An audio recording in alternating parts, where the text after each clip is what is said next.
আজ আমরা উত্তর কলকাতায় অবস্থিত এমন এক কালী মন্দির দর্শন করব, যেটি দক্ষিণেশ্বরের কালী মন্দিরের সঙ্গে যোগসূত্র রয়েছে। কথিত আছে এই মন্দির দক্ষিণেশ্বরের মা কালীর বড় দিদির মন্দির, যেটি গোহদের কালী মন্দির নামে পরিচিত। এই অপূর্ব সুন্দর মন্দিরটি কোথায় অবস্থিত, কিভাবে আসতে হবে, মন্দির কখন খোলা থাকে, মন্দিরের ইতিহাস সহ সম্পূর্ণ তথ্য রোড গাইডের সাথে তুলে ধরা হয়েছে, যাতে খুব সহজেই এই ভিডিওটি অনুসরণ করে মন্দিরের সামনে চলে আসা যায়। প্রথমেই জেনে নেওয়া যাক এই মন্দিরে কিভাবে আসতে হবে। এই মন্দিরে আসার জন্য হাতিবাগানে চলে আসতে হবে, কারণ হাতিবাগান থেকে এই মন্দিরে হেঁটে আসতে মিনিট 10 সময় লাগে। সামনে যে মোড়টি আসছে সেটি হলো হাতিবাগান মোড়। সোজা রাস্তাটি চলে যাচ্ছে শোভাবাজার সুতারটি মেট্রো হয়ে গঙ্গার দিকে, আর ডান দিকের রাস্তাটি চলে গেছে শ্যামবাজার পাঁচমাথার মোড়ে, এবং বাঁ দিকে গেলে সোজা হেদুয়া হয়ে কলেজ স্ট্রিট। আমরা এই বাঁ দিকের রাস্তাটি ধরব, কারণ বাঁ দিক দিয়ে গেলেই আমাদের গন্তব্যস্থলটি পড়ে। এই মন্দিরে আসার জন্য বাস, ট্রাম, মেট্রো রয়েছে।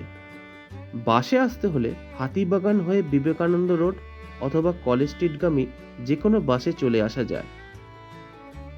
বাস নাম্বারগুলি স্ক্রিনে তুলে ধরা হলো। এছাড়াও কলকাতার ঐতিহ্য ট্রাম পরিষেবা রয়েছে। সেক্ষেত্রে হাতিবাগানগামী যে কোনো ট্রামে উঠলেই এই মন্দিরের সামনে চলে আসা যায়। এছাড়াও মেট্রো করে আসা যায়। সেক্ষেত্রে কাছের মেট্রো স্টেশন হলো শোভাবাজার সুতানুটি অথবা শ্যামবাজার। সেখান থেকে সহজেই চলে আসা যায় এই মন্দিরে।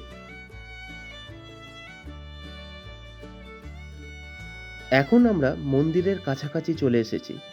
ডান দিকের গলির ভেতরে প্রবেশ করব। প্রবেশের মুখে একটি তোরণ রয়েছে, যেখানে লেখা আছে শ্রী শ্রী নিস্তারিণী মা কালী মন্দির। আমরা এই রাস্তা ধরে হাতিবাগানের দিক থেকে এসেছি, এবং এই রাস্তাটি সোজা চলে যাচ্ছে হেদুয়া পার্কের দিকে। এই গলিটি হলো বৃন্দাবন বোস লেন।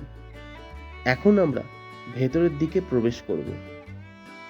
এখান থেকে দুপা এগোলেই সামনেই রয়েছে কালী মন্দিরটি।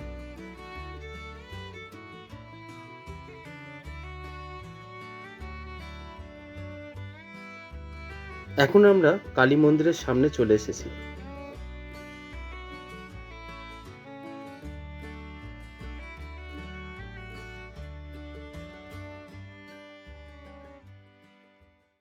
এগারো নম্বর বৃন্দাবন বোস লেনে অবস্থিত এই নিস্তারিণী কালী মায়ের মন্দিরটি। মন্দিরের দুটি প্রবেশদ্বার রয়েছে। প্রবেশদ্বার দিয়ে প্রবেশ করা মাত্রই মনে এক শান্তি অনুভূতি হবে। কলকাতার কোলাহলের মাঝে এই প্রাচীন কালী মন্দিরটি কত অজানা ইতিহাসের সাক্ষী হয়ে দাঁড়িয়ে রয়েছে। শ্রী শ্রী নিস্তারিণী কালী মায়ের মন্দিরটি স্থানীয়দের কাছে গোহদের কালী মন্দির নামে পরিচিত। মন্দিরটি 1257 বঙ্গাব্দে অর্থাৎ ইংরাজির 1850 খ্রিস্টাব্দে প্রতিষ্ঠিত হয়। প্রতিষ্ঠা করেছিলেন শ্রীযুক্ত শিবচরণ গোহ। বর্তমানে মন্দিরটি 176 বছরের প্রাচীন। মন্দিরের প্রবেশদ্বারের সামনেই অবস্থিত মূল মন্দির, যেখানে দক্ষিণাকালী মা নিস্তারিণী অধিষ্ঠিতা, এবং এই মন্দিরের পাশেই রয়েছে একটি 8 চালার শিব মন্দির। মহাদেব মন্দিরের সিঁড়ির এক পাশেই রয়েছে বজরংবলীর বিগ্রহ।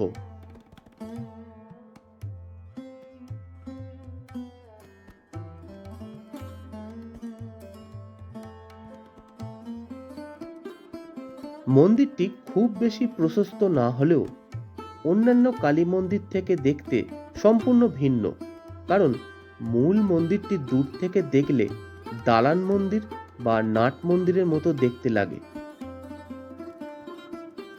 মন্দিরের সামনে রয়েছে 4টি বড় আকারের থাম, যেটি মন্দিরের সৌন্দর্যকে বৃদ্ধি করে।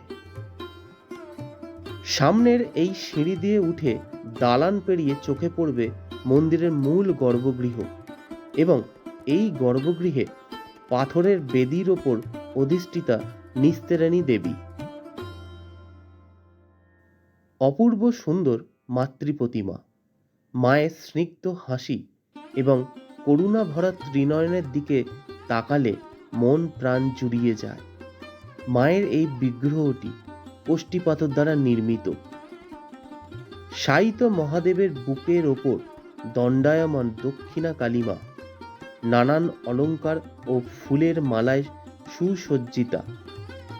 মায়ের গর্ভগৃহের গোপালের বিগ্রহ রয়েছে। গর্ভগৃহের বাইরের অংশটি নাট মন্দিরের মতো দেখতে হলেও ভেতরের অংশটি কলকাতার পুরনো বাড়ির মতো লাগে। কড়িবর্গা দিয়ে নির্মিত উপরের অংশটি। মূল মন্দিরের ঠিক পাশেই রয়েছে বাবা শান্তিনাথের মন্দির। গর্ভগৃহে বিরাজমান কোষ্ঠীপাথরের শিবলিঙ্গ। শিবলিঙ্গের একপাশে রয়েছে নন্দী মহারাজ এবং শিবলিঙ্গকে জড়িয়ে রয়েছে সর্পরাজ বাসুকীনাগ। এই শিবলিঙ্গটি প্রায় 3 ফুট উচ্চতা বিশিষ্ট এবং এই মহাদেবের মন্দিরটি কম বেশি প্রায় 35 ফুট উচ্চতা সম্পন্ন।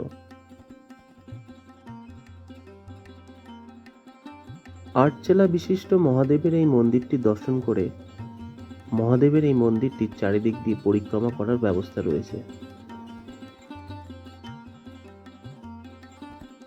শ্রীযুক্ত শিবচরণ গুহর হাত ধরে নির্মিত এই গুহ কালীবাড়িটি দক্ষিণেশ্বরের মন্দিরের সাথে একটা বড় যোগসূত্র রয়েছে।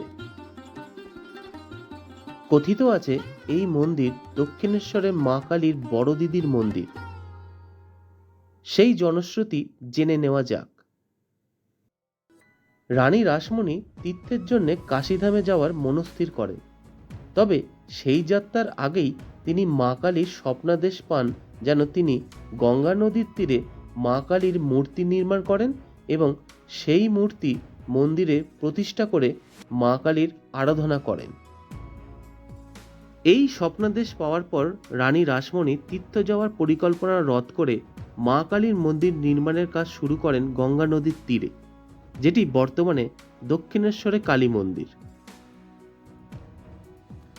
তবে সেই মন্দিরে কালী মূর্তি প্রতিষ্ঠার জন্য রানী রাসমণি পূর্ব বর্ধমান জেলার তৎকালীন নামকরা মূর্তিকার শিল্পী শ্রী নবীন ভাস্করকে কালী মূর্তি নির্মাণের আদেশ দেন। নবীন ভাস্কর মহাশয় 3টি কালী মূর্তি নির্মাণ করেছিলেন। প্রথম যে কালী মায়ের মূর্তিটি নির্মাণ করেছিলেন সেটি দক্ষিণেশ্বরের মন্দিরের গর্ভগৃহের তুলনায় ছোট হওয়ায় সেই প্রতিমাটি দীর্ঘদিন রানীর বাড়িতে সুরক্ষিত ছিল। পরবর্তীকালে সেই কালী মূর্তিটি 1850 সালে গ্রহদের কালীবাড়িতে প্রতিষ্ঠিত হয় এবং নিস্তারিণী নামে এই মন্দিরে পূজিত হয়ে আসছে।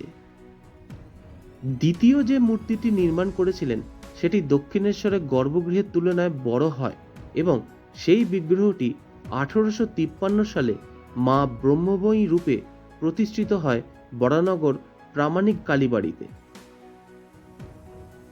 অবশেষে তৃতীয়বার যে বিগ্রহটি নির্মাণ করেছিলেন সেটি 1855 খ্রিস্টাব্দে দক্ষিণেশ্বরের মন্দিরে প্রতিষ্ঠিত হয় এবং মন্দিরে মা ভবতারিণী রূপে পূজিত হয়।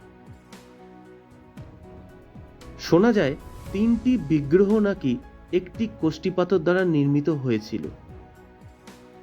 নিস্তারিণী শব্দের অর্থ সাধারণভাবে উদ্ধারকারিণী, যিনি সমস্যা কষ্ট থেকে উদ্ধার করেন।